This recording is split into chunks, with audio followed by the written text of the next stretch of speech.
What What do you enjoy about doing events with elders? So I really enjoy the challenge of getting them to kind of just release their defenses a little bit. And when they do, they often really enjoy what's going on. So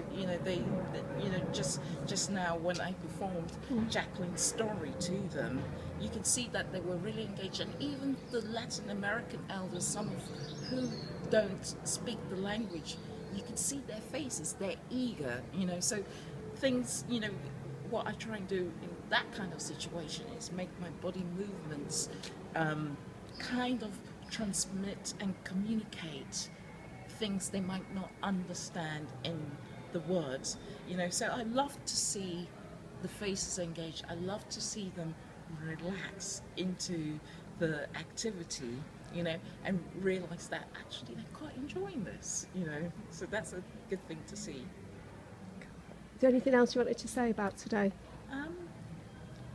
It was great because I loved the fact that you had these two different groups. One obviously a more sort of West Indian, traditionally West Indian groups like Jamaicans and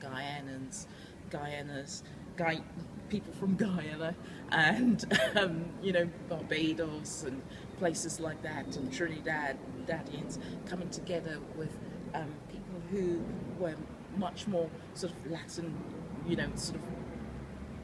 much more the continental Latin Americans. So bringing two sets of different people together who all share stories of migration, because after all, this is what this project is about, is how people came and travelled for work or for family and had to move thousands of miles away from home to go and live in a different country. Because you're originally from, did you say Ghana? Yes, my background is Ghanaian. I was born in London. I actually grew up in West Africa. I grew up in Nigeria and Ghana and Togo. Stories of migration are of great interest to me. And in fact, and Jacqueline knows this, I am doing a big project called The Spit of Me, which is inspired by the story DNA can tell us about identity and migration.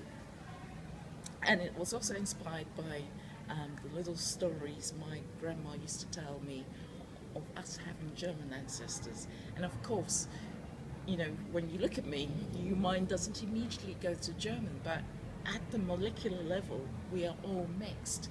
So in a way, it's not that surprising, but people tend to look on the outside and think they know all there is to know, but actually there's a lot going on under our skins.